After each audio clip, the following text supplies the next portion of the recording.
Assalamu alaikum wa rahmatullahi wa barakatuh. Ahlan wa sahlan wa marhaban bikum. Welcome to another edition of the Sulaimaan Ravat show. Well, coronavirus is making headlines. That would be an understatement. Normally, something happens in a week, something dominates discussion somewhat, and when we come to the program on a Friday evening, we'll say it was dominating headlines. This is dominating headlines on an altogether different level, global level, in a way that's unprecedented, in a way that we have not seen in our lifetimes. And I wonder, I really hope we don't see in our lifetime again. So much has happened since we were on air last week, Friday, with the president's speech on Sunday evening. He was late, criticized for being late, but then everyone seemed to be complimenting him on being decisive, on taking necessary action. Unlike in the US, Donald Trump, or in the UK, Boris Johnson, they came in for quite a bit of criticism for dragging their feet, for taking too long before they eventually came out, and many felt that they could have arrested the kind of spread of the virus within their respective countries. But the president gave a speech. After his speech, there were implications, there were consequences. The one that really was in the forefront of discussion within the Muslim community was about the restrictions on gatherings of more than 100 people. Because unlike Christians or Jews who perhaps congregate once a week at their place of worship to worship, Muslims do so 5 times a day, every day. So it had a consequence and an implication on an altogether different level.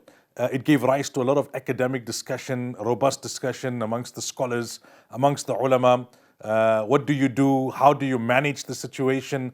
What do you tell elderly people? There was also the aspect of sentiment and emotion. Many people felt that, well, I'm so attached to the masjid, I'm so attached to the house of Allah. It was about explaining to people that whilst there's virtue to praying in congregation in the masjid, in the mosque, prayer can still take place at home. And you've got to look at the broader principles. You've got to look about the right to life, the right to health, the general well-being of the community and the society that you live in, everyone in your family, your neighbors. The bajis, as we call them in the masjid, the elderly people, they had this thought, many of them, well, I'm so old, if it's time for me to go, I might as well go, and if in the mosque, all the better. But who else are you going to affect in the process? Many elderly people feel, but I'm fit, I may be above 60, but I'm fit, I'm healthy. It's about, the state of your immune system at that particular time in your life, after that particular stage in your life. So it's been a very hectic week for community leaders, for scholars, for politicians. People have kind of rallied, people have risen to the occasion, if you like, in a way that has been impressive, to be honest, in a way that has been, as I said, unprecedented. So there's so much that has happened in this last 4 or 5 days, not only in the Muslim community, major decision, the ZCC. I mean, that's big numbers that you're looking at. The Muslim community, the Ijtima got cancelled, as we know, but the numbers are minuscule by comparison. You're looking at 30, 40,000 in comparison to a good couple of million. We're seeing now restaurants, domestic travel, public spaces, sports, picnics, all of that. Restrictions are being put in place. And that number from just less than 2 weeks ago, or just a little over 2 weeks ago, when the first case was reported, and now how it seems to be escalating, there's the big question mark. How long will this continue? Will it affect Ramadan? Many people are worried. The scholars have been making a very important point, and they've been saying, listen, if we can be disciplined, if we can be ultra cautious in the next month or so, hopefully if there's an arrest, if you can bend the curve, as they say, Ramadan might not be affected or as severely affected. But if things get worse, then we have to fear the worst in terms of restrictions, further restrictions.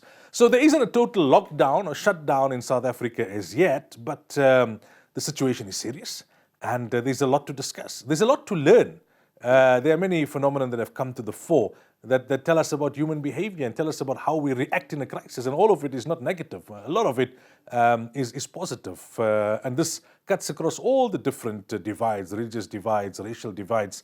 It's impressive to see how the country has kind of come together. And in some ways, the world also has come together to combat this head on and to try and see that what is the best we can do under the circumstances. Right, so this evening we have in studio with us Angelo Flick. He is with ASRI, and we're talking about some of these aspects. What should we be doing under such circumstances? How should we be reacting? What do we learn? What do we analyze when we see how people have reacted thus far? Angelo, as always, thank you so much for your time. Good evening and welcome. Thank you so much. On a much broader level, how would you just describe the last 5, 6 days in South Africa in particular?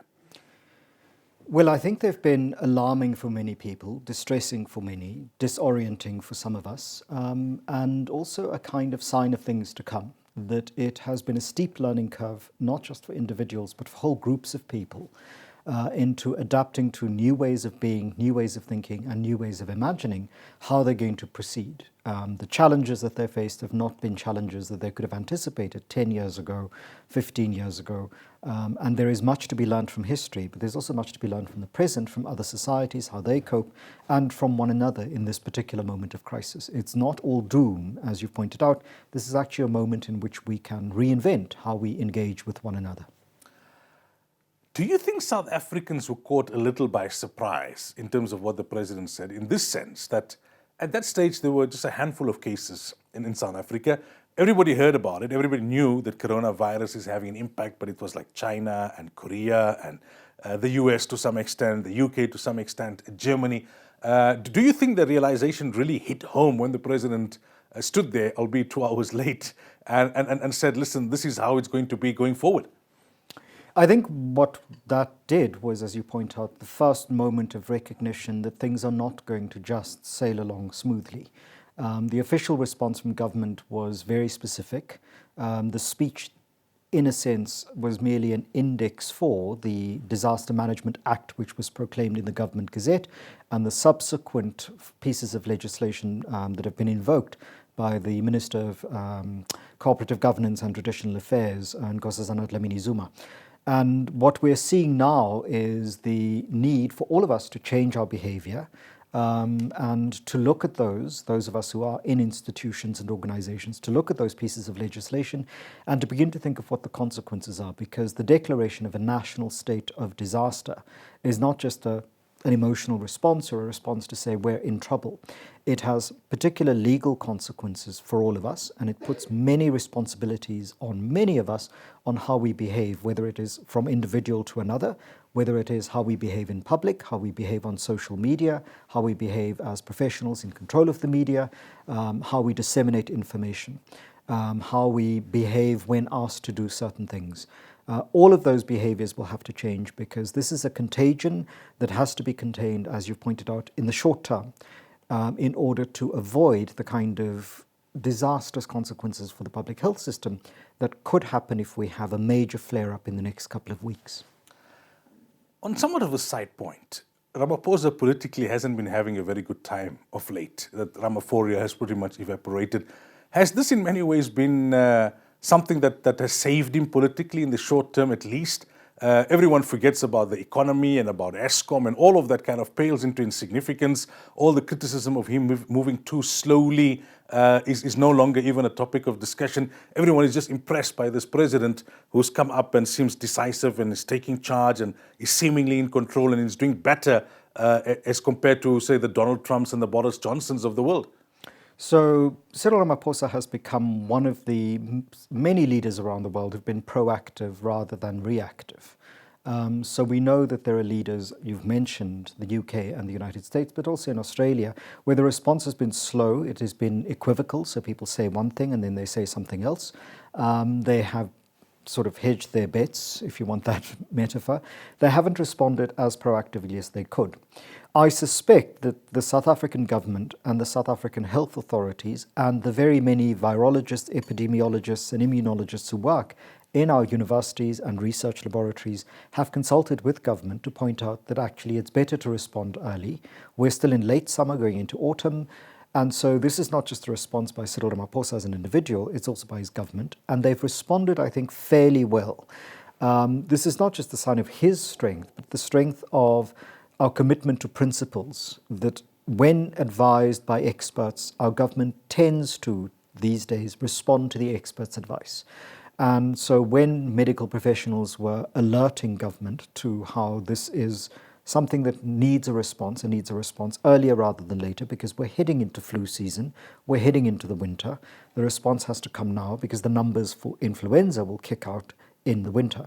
And so Ramaphosa's response as president, I think, was timeous, and We may think of it cynically as cometh the hour, cometh the man, so that he showed his mettle, his strength, so to speak.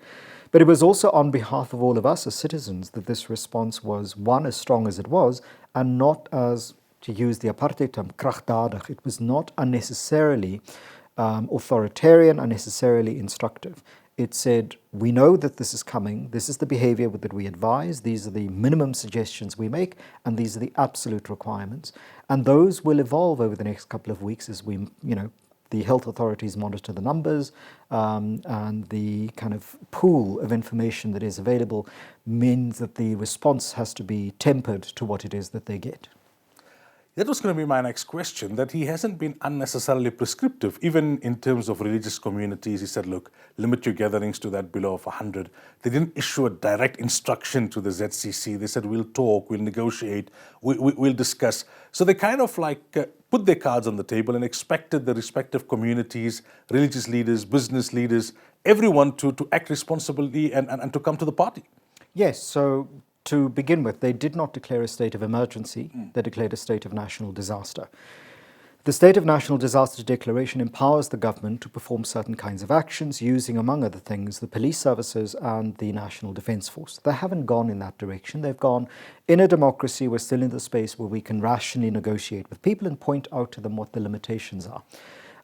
It's also, I think, important that many religious leaders of various communities have assented to and have agreed to these, once it's been explained to them, that there are consequences of the kind that is not just about the individuals concerned, but is actually about the larger community. And there is an ethic of care in all religious beliefs, that you don't just care for yourself and your own individual salvation, you also care for others around you. And it is that ethic of care that I think is going to become very important in the next few weeks, months, and hopefully over the next years and decades. Because if the coronavirus spread in the world today teaches us anything, it is that the way in which we've lived up to now will have to change. Because unlike your introduction, I think the scientists have warned us that this is only the first of these kinds of challenges. There will be many more of these challenges in the century ahead because, among other things, climate change has resulted in the melting of the permafrost in Siberia and northern Alaska, and there have been bacteria and viruses that have been frozen there for 12,000 years and more that we have no immunity to, we have no response to, we have no medication to work against it, and we don't know when they'll break out.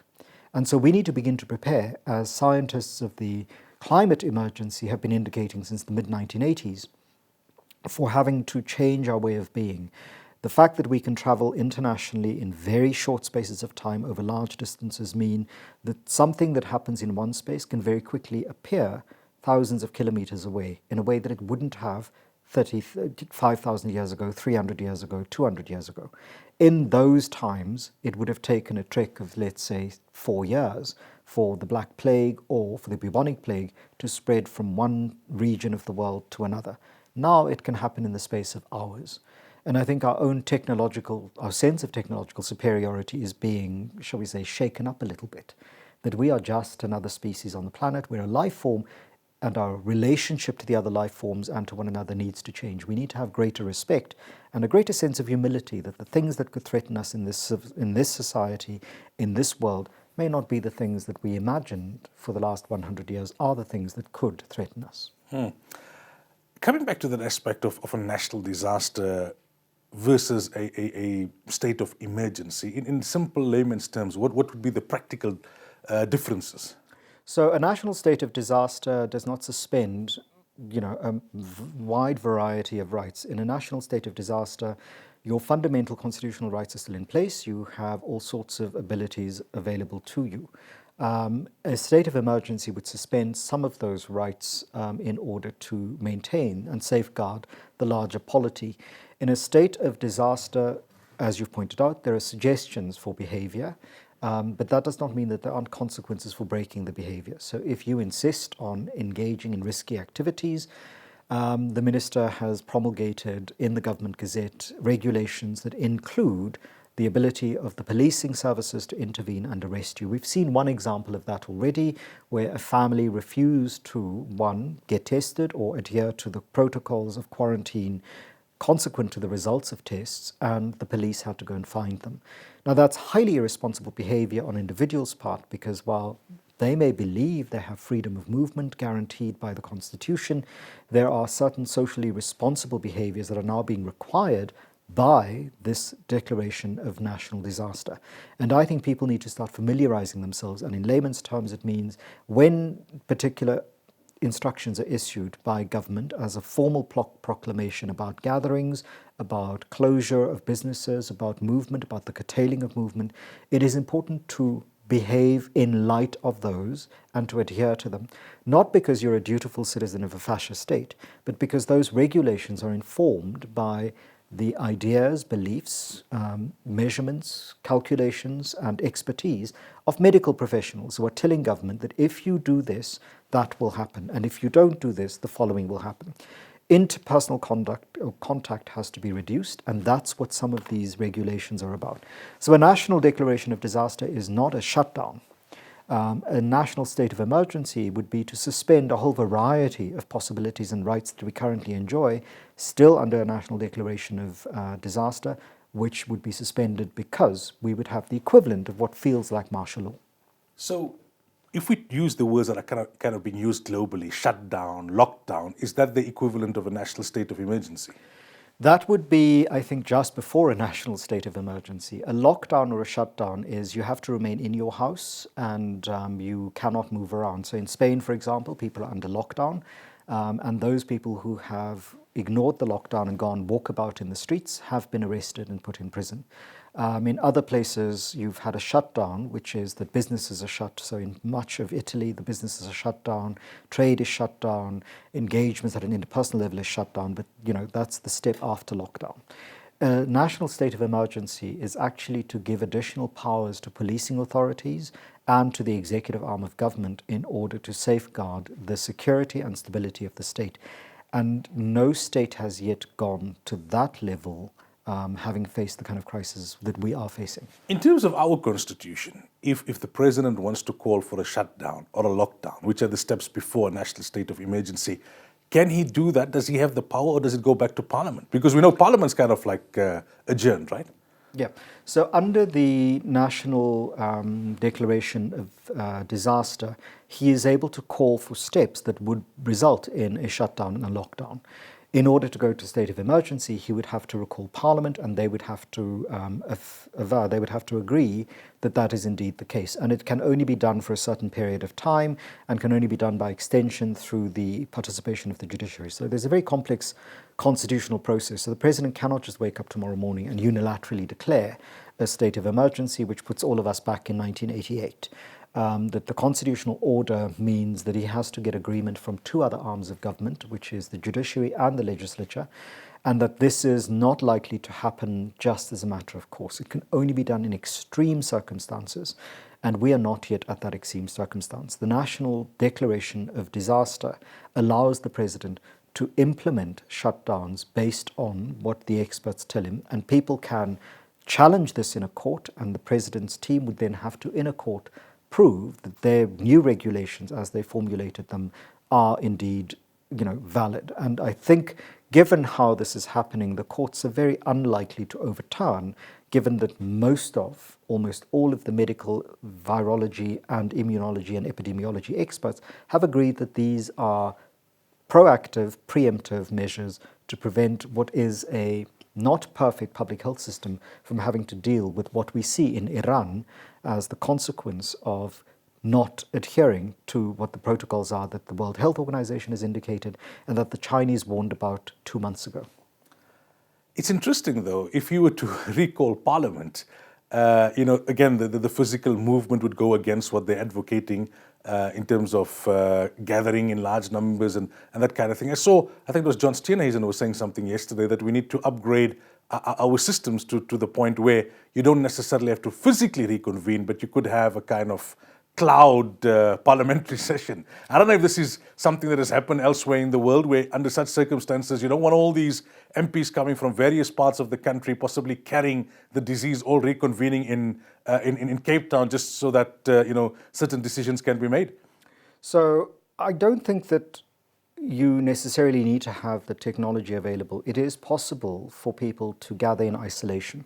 So there may be, by proclamation at some point in the future, emergency measures that are required under the National Disaster Management Act for parliamentarians to be confined in parliamentary villages and to work and live as if they're doing so in self-isolation. Alternatively, they may be able to set up the kind of elaborate technological means in which people can stay at home but participate in debates and votes, etc. I think we shouldn't be concerned at the moment about the suspension of democratic functions. I think the democratic functions are working very well and the accountability mechanisms are in place. So there have been some concerns around how government is maintaining flows of information around the COVID-19 spread. And that is simply in line with the disaster management legislation and to prevent too many rumors from spreading around and too many sources of information. Because this has happened in almost all the other societies in which this COVID virus has spread, but it's also happened historically in cases of outbreak of plague or in cases of outbreak of Ebola, that you have to have one source that takes all the information and on a regular basis informs us.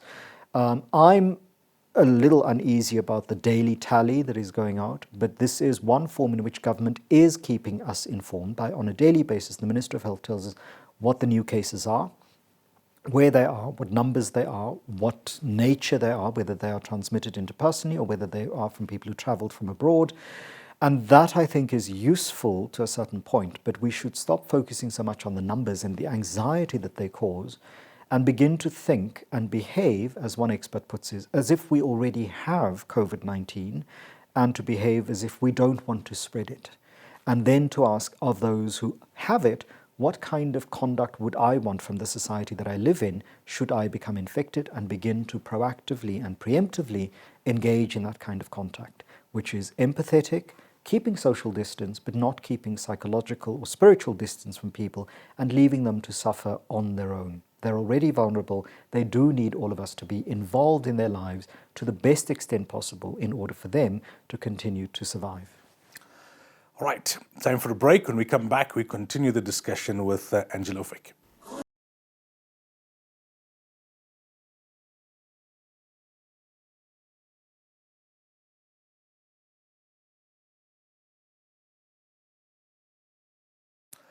Welcome back. So we're talking about the coronavirus. What else are people talking about these days? But it's something that you have to speak about. There's so much more that we need to learn. There's so much more that we need to understand.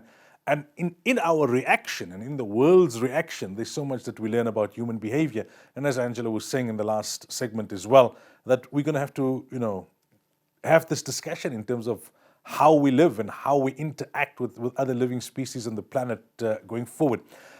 Just for a while, I want to just kind of get your thoughts on how this thing developed and progressed, if you like, globally. Started off in China. There seems to be some contradictory reports in terms of patient zero, the first person to have contracted it. We know that it originates in bats. There's a lot of talk about intermediary species. There's been a lot of criticism of people who consume wild animals. There have been theories, floating around, especially in social media, that a lot of these viruses tend to emanate from those countries where these kind of wild animals are eaten as delicacies and eaten in a way that may be very, out of the ordinary for us anyway. So, but China now reportedly seems to have got it under control somewhat. So that's China, and I would like your thoughts on what we can learn from them. Italy, on the other hand, it would seem like they took it for granted initially. So they now are one of the high-risk areas. Developed first world countries like the US and the UK, would we say they were caught napping? Would we say they were overconfident? Would we say they just didn't understand the phenomenon? What's your thoughts on how all of this kind of developed on the global level? So I think it's very early days and not enough epidemiological study has done for us to come to conclusions about how this exactly developed. And it echoes a bit how people have responded in the early days of the 1976 Ebola outbreak in Central Africa and the HIV/AIDS outbreak in the early 1980s across the world. There are theories going around how things jump from one species to another and why they do so. And often it has to do with either inappropriate contact between human beings and wild species, or consumptive contact, where people are consuming meat that isn't properly prepared. But all of that is, I think, quite moot at the point where we are. To speculate about how it went from Wuhan, from a bat species or a wild animal species to a human species, is something that we will discover possibly at some point in the future once the studies are completed. The blame game is not useful at the moment. So the kind of, oh, if only people didn't do what they did. We don't know that that is what caused it. There could be a variety of other options that have not yet been explored and discovered. Secondly, the reasons that it would be going down in China at the moment and not in Italy may have to do with the political organizations of those two societies. So in China, for example, while people think that the response was quite slow, we must all remember our first alarmed views of the Chinese closing off as a government Wuhan as a city by closing off tunnels and forcing people to remain inside the zone, so no one could leave.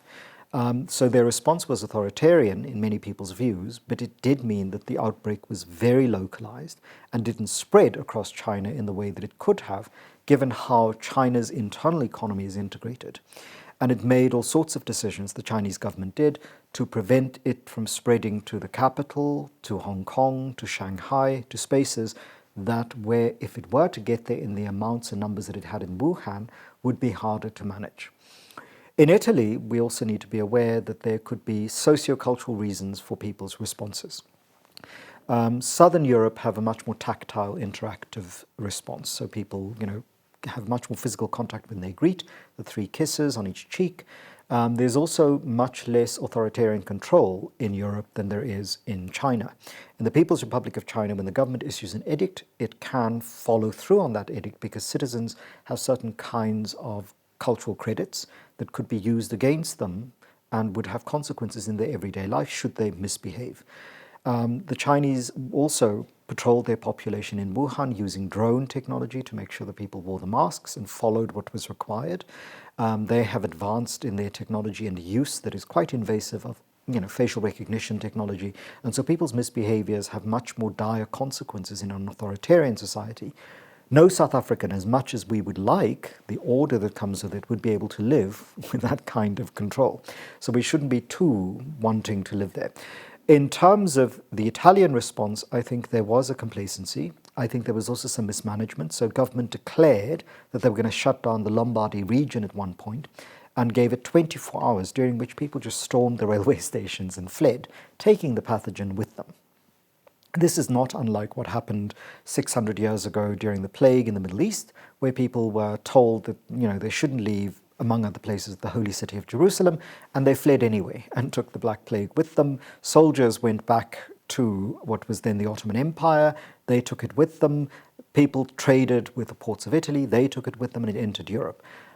So this idea of it being someone's fault, it is not someone's fault. The fact that we have the spread that we currently have is because of the nature of the society we live in. That pathogens can now travel vast distances on the planet as we can travel vast distances on the planet. And even where we can't travel, should other species, like migrating birds, be able to carry the pathogen with them, whether in their food, in their feces or fecal matter, in their feathers, they will transfer it. So we live on a planet that we, I think, have for too long felt we are the supreme rulers of and have treated it very casually as if we are in complete control. What this outbreak and outbreaks like it before have taught us is that we are not as powerful as we imagine we are, and our technology is not as delightfully problem-solving and quick as we imagine they are. Our magical thinking in the belief that technology will solve problems that we have created by our civilizational patterns will have to end. We have to begin to realize that we're a humble species on a planet that is much more powerful than we are, and that could shrug us off very, very easily. And if we played a more if we were in a more respectful relationship with the creation, we would possibly have much more to learn from it and be able to, in some ways, live more harmoniously in it. I want to ask you to respond to a theory or a view that I've seen circulating quite a bit on social media. There are those who say that, well, many more people have died of malaria and will die of malaria, Ebola. Is this because it's affecting the white man, it's affecting Europe, it's affecting the US, that there's been this kind of reaction, apart from the obvious fact that we can see how the infection has spread, unlike Ebola and malaria, in such a widespread fashion across the globe? What would be the response? I see the EFF have in some ways also alluded to the same thing, that this is now a white man's problem, or it started off as a white man's problem, and that's why the world has been directed to respond in this particular way. I'm less interested in too much engagement there, but I will respond to it in the following way. It does not matter to me what the political debates are and whether you believe that other people's responses are illegitimate. The question is, or that other people's responses are fueled by their own egomania or their self-interest. The concern that you have to have is, if you're an ethical human being who cares about the quality of life lived by all of us on the planet, you need to think of this as something that is beyond the control of politics. It requires a much greater effort. Antonio Guterres, the head of the United Nations, the head of the World Health Organization, has pointed out that pathogens do not discriminate by border. They're not kept back by walls. They do not discriminate by population group. Pathogens will travel, disease vectors will work the way they work, because that is the nature of viruses, of bacteria, of pathogens. The disease theory, or the germ theory of disease, is not very old. It's just over a century old. And I think many people still respond to this outside of their understanding, their scientific understanding of the disease theory, the germ theory of disease. We still live in a space where we will invoke what we think of as biology, but is really magical thinking. So there are theories going around about genetic immunity to this kind of stuff. These are conflations of scientific concepts that have no basis in any kind of experimental science or in any kind of sophisticated understanding of the theories by which people who are scientists work. That aside, it is, I think, futile and counterproductive to play the blame game. It is important to begin to work with one another to deal with what is only the first of many crises like this that will face us as a species on this planet over the next century. And so those people who want to turn this into a political football, those people who want to get political gain out of it, will get short-term gain. There are people who are going to believe this and will follow this as a theory. I don't think that that's in the medium or even long-term interest of us as a society. What we need is cooperation, not contestation. Cooperation both at the level of thinking about how to work with one another to combat this issue and to make sure that the consequences of COVID-19 are not so dire that we sit with a society that is ugly. One example of this is this country 20 years ago. Because we did not provide ARVs to people in KwaZulu-Natal in the way we should have, large numbers of children were orphaned because the adults around them died and they became the oldest people in their families. I taught in KwaZulu-Natal in 2009 and 2010, and the 18-year-olds that I was teaching in the university were the oldest members of their family. The trauma that they had gone through is not a trauma that I think everyday South Africans who haven't gone through that kind of trauma can imagine. This is also a space that had to survive the Midlands massacres of the mid-1990s, so people were traumatized twice over. If we now expect that this COVID-19 is going to affect people who've already been traumatized twice over a third time, I think we're being very, very ungenerous, and our ethics will have to be brought into question. And this is the basis of all religious beliefs, that ethics, how we live with one another, how we respect one another, is part of our belief of our ethical relationship with the deity or with the Godhead. And in that sense, this isn't just a political problem, this is actually a problem of humanity. How humane are we in our engagement with one another? Because some people being expendable means that none of us are human. The moment you've decided whether they are white people, Europeans, Asians, Chinese, Africans, to dismiss those people's right to life is to behave unethically. And also to suggest that this will somehow go away and not touch you is to speak against the evidence. COVID-19 is here. Our behavior must change. The epidemiologists, the virologists, the immunologists have indicated this. What we need to do is delay the spread for as long as possible in order for the healthcare system to prepare and for people who are working on vaccines to get enough time to get those vaccines developed.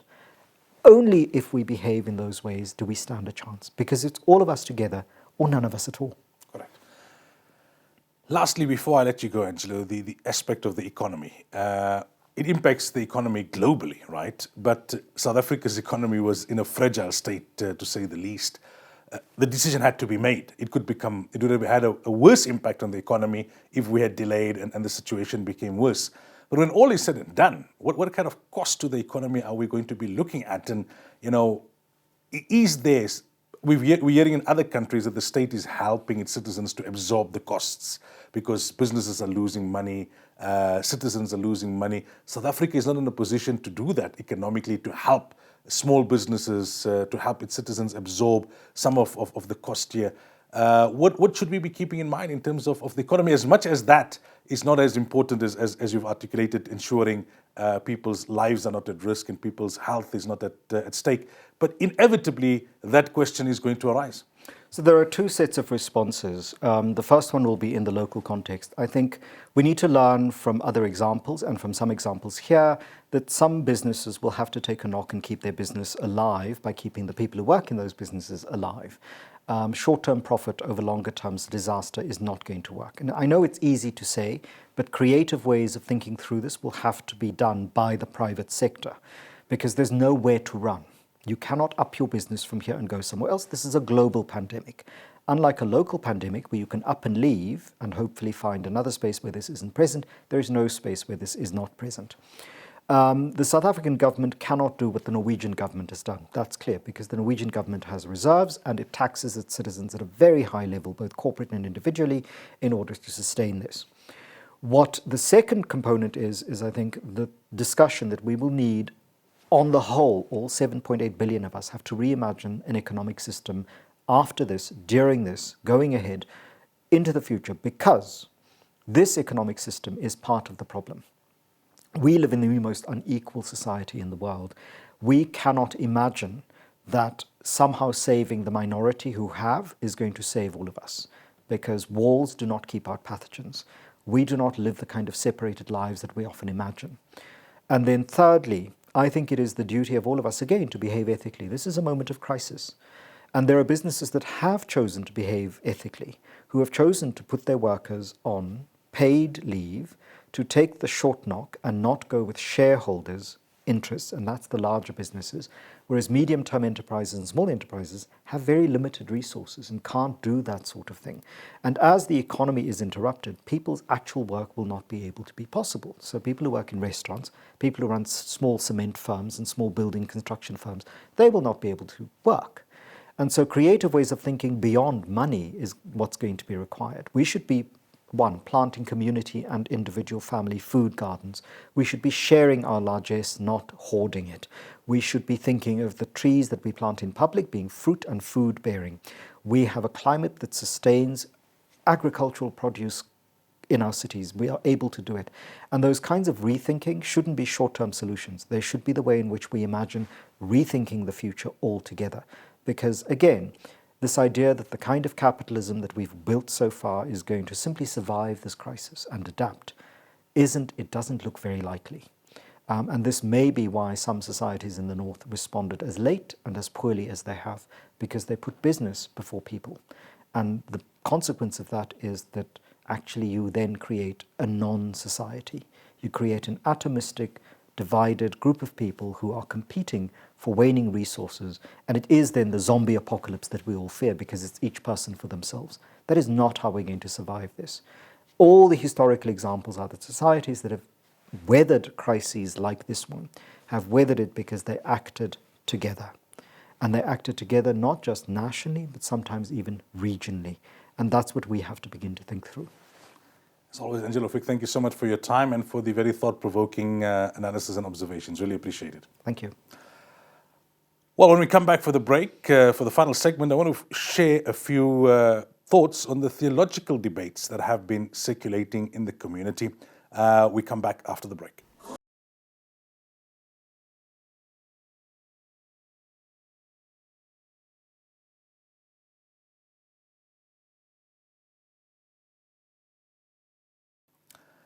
Welcome back. Now, in this final segment, I want to share a few of my thoughts in terms of how we have reacted as a Muslim community subsequent to the president's speech. I must say I've been very impressed with the national leadership of the Muslim community in the main. They preempted what was going to happen. They saw this coming, to some extent anyway. Consultations were already underway, thoughts were already being shared. And after the president made his speech, things kicked in very quickly. By the next morning, that same evening, I think, the United Ulama Council of South Africa had taken out their statement. The president, I think, was very fair. He said, look, limit your gatherings to less than 100 people. Not very prescriptive, expecting us to do the responsible thing. Now, it impacts on the Muslim community in a very different way to other religious communities because we pray 5 times a day, every day. And they came up with those guidelines, keep it to less than 100, sanitize, close down the ablution facilities, the toilet facilities, ask the elderly and the young, very young, to stay away, cut your prayers very short. The optional prayers before and after, do that at home. So the guidelines were there, they were clear, and it was good to see that kind of leadership. Subsequent to that, certain views came to the fore, and I want to make this very clear. Sometimes people say there's 2 views. No, there's no 2 views. There's the majority view and the minority view. The majority view has been, as I said, quite clear and impressive, taking its cue from what the president said and bringing the community into line, making the community realize that, look, you don't want to be complacent about this, you don't want to panic about this, but you need to take it seriously. And this is how we go about taking it seriously in terms of how it affects our prayers. Some people came out and said, well, where's that faith in God? You know, where's that tawakkul, reliance? And I can't understand this argument because we all know the hadith, tie your camel. Then you rely on God. In every other facet of our lives, we don't just rely on God. You don't sit at home and say, well, my sustenance will come to me. When you're sick, you don't say, well, cure will come to me. You go running from pharmacy to pharmacy, from doctor to specialist. There we adopt means. We understand fully that whilst the source of everything is Allah and the solution to everything is Allah, but there's a system, there's a cause and effect procedure, and you need to live as per that system. Secondly, people were saying, but prayer, salah is so emphasized and congregational prayer is so emphasized. You cannot become a lackey of government. You need to follow what Allah says. Who says that Allah says that you must put life at risk? You must put health at risk. There's no doubt that prayer is emphasized and congregational prayer is emphasized, but the right to life and the right to good health and keeping the community healthy is something which is enshrined. It's a fundamental right in Islamic teachings of all humans, of all living creatures. So you cannot narrowly only look at the emphasis on congregational prayer. You've got to look at the other fundamentals, what they call the maqasid al-sharia, the objectives of the jurisprudence. And that is what you need to look at. And there's precedent for this. I don't have the time to go into the theological details, nor do I want to get technical, but there's precedent where, because of certain weather patterns at the time of the Prophet ﷺ in Medina, people were told that pray in your home. So it's not that you're giving preference to Cyril's instruction over Allah's instruction, as some people have said. Then there were those people who came up with this argument and said, but why are they only targeting us Muslims? People can still go in the shopping malls and people can still go and catch a flight. And will they say that, you must only be 100 or less on a particular flight? I mean, let's be realistic. If there are 300 people booked on a Kulula flight, you can't say, okay, you 99 take the first one and we're going to charter 2 other flights. But the president did discourage unnecessary domestic travel. And as we saw, it was not only religious people, it was not only Muslims, restaurants, sporting activities, parks, picnic venues, everything came under those restrictions. It was not that the Muslim community in specific were being targeted. And I think this kind of conspiratorial mindset that no, these restrictions are meant to curb us, I don't know, it's not rooted in any basis, and at the same time, it's not healthy. We've got a lot of religious freedom in our country. The president was very fair. Minister Pando, when I interviewed her on Radio Islam early in the week, said, we're not going to come police you. We're expecting you as a community that we know have these ethics and these morals and these values to be disciplined. Now, those were some of the views, a few views that came up, but in the main, it was positive. There was some academic debate that should you shut down mosques or masjids totally. even though the president is not calling for that, or do you just stay within the restriction? And there are two views, and that I can understand. There are those who say, well, he hasn't asked for a total shutdown, so let's try and manage the process with less than 100 people at a time. Others have felt that managing the process is impractical for the Muslim community because it's 5 times a day, every day, and large crowds on Friday. So they've opted for a total shutdown. There we can respect the differing views. But to make statements like, oh, I just came back from Mauritius. For scholars to make statements, I just came back from Mauritius, nothing happened to me, there's an exaggeration. Or only 100 odd cases in a population of 50 odd million, this is an exaggeration. It's about the infectious nature of how this can spread. And if you don't contain it now, imagine a total shutdown in Ramadan. I was very impressed. I sent out a statement on behalf of the Jamiatul Ulama South Gauteng branch, which is the Lenasia branch of the mother body. And I asked for all the imams and all the masjid trustees to congregate Monday evening for us to have a discussion on the practicalities of implementing this. And we had a full house and a cooperative house. And so far, it's been difficult, especially for the elderly, to tell them their whole routine is around the mosque, especially those who are retired. That's their life. Some of them are of an advanced age. They can't hear properly. They don't understand. We've taken out the time at my masjid, at the Nurul Islam Masjid. We've explained to them. They've all cooperated. So that has been impressive. And I've made this call in a video clip, and I'll conclude with this for those who may not have seen it. And I've said, firstly, this is not the time for friction and arguments and division. This is the time for discipline and solidarity. Everybody will have his own view on the practicalities. How must the masjids do it? Multiple congregations or multiple venues. But once the leadership has made a call, fall in line, show that discipline. I've also made a call to mosque trustees and to leaders. This is not the time to try and capture a niche market for yourself, to take your small mosque and put it on the map by saying, we are open, we're not going to follow the trend, we're going to do it differently and use religion to try and justify that. Also, this panic buying. Hey, I know our community from 94, I can remember, stocking up on everything that is not even really essential. You're going to end up with an oversupply, and other people who need it are not going to get what they require. Inflation of prices is deplorable. In the teachings of our faith, at moments of crisis, you sell at the normal price. It's actually meritorious to sell at a lower price. If you can sell at cost price, it's the best form of charity that you can give at this time. The spiritual note is always there, that everything comes from Allah, everything returns to Allah, everything is in the control to Allah. This is the time to turn to Allah in tawbah, in istighfar, in supplication. You can do that from your home. This is the time to ponder and reflect. Have we been taking these blessings for granted? Now we are being tested in the blessing of Salah wa Jama'ah, in the blessing of the masjid. But whilst we do all of that on a spiritual note, there are also opportunities. There are benefits to having more me time, to having more family time, to having more private time. It's very conducive to preparing for Ramadan. There's a lot of, maybe you were supposed to go for holiday, you were supposed to travel, you were supposed to be much more active. Now these restrictions have put you more at home. I know mothers are complaining because of the kids being on a prolonged holiday, but make the most of it. Every crisis also presents its opportunities. But let's be responsible. Let it not be that, Allah forbid, the virus spreads from a mosque or from a Muslim community, and then the rest of the country looks upon us and says that because of your irresponsible behavior, we are all now paying the price. May Allah keep us safe. May Allah keep us healthy. May Allah guide us to do that which is correct, not only for us, but for the entire Muslim community, the entire country, and for the globe. Until next week, Assalamu alaikum wa rahmatullahi wa barakatuh.